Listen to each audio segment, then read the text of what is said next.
మన నాగారం జిహెచ్ఎంసీలో మరి కొత్తగా పుట్టగొడుగులా పుట్టుకొస్తున్న రేకుల షెడ్, మరి మన వెనకాల ఉన్న రేకుల షెడ్ గత నెల రోజుల కింద కంపౌండ్ వాల్ పెట్టి వదిలిపెట్టడం జరిగింది.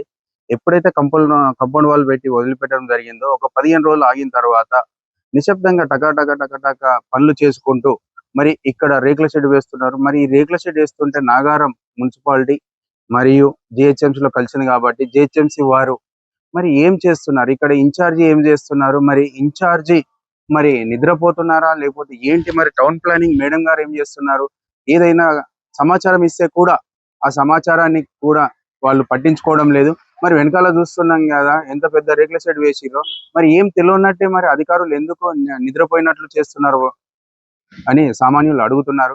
మరి ఇక్కడ చూస్తుంటే ఎవరైనా సరే ఇక్కడ ఇండస్ట్రీ కాదు అయినా కూడా ఇండస్ట్రీ లాగా తయారు చేస్తున్న రాంపల్లి ఏరియాలో మరి జిహెచ్ఎంసీ పరిధిలో పర్మిషన్ లేకుండా ఇండస్ట్రీ వేయకూడదు, అయినా కూడా మరి ఇలా ఇండస్ట్రీ వేసేసి కిరాయిలకు ఇచ్చుకుంటూ వెళ్తున్నారు. మరి అలాంటి సందర్భాల్లో మరి అధికారులు ఏం చేస్తున్నారు, మరి ఇప్పుడు కొత్తగా వచ్చిన వాణిరెడ్డి మేడం గారు మరి దీని మీద యాక్షన్ తీసుకుంటారా లేదో వేచి చూద్దాం. మరి ఇంతకు ముందు కూడా మరి ఎలాంటి సమాచారం ఇచ్చినా వాళ్ళు ఎక్కడ కూడా స్పందించడం లేదు. మరి ఈ వీడియో ద్వారానైనా మరి ఇప్పుడు మేము సమాచారం ఇచ్చిన ద్వారా పట్టించుకుంటారా లేదో చూద్దాం. జై హింద్.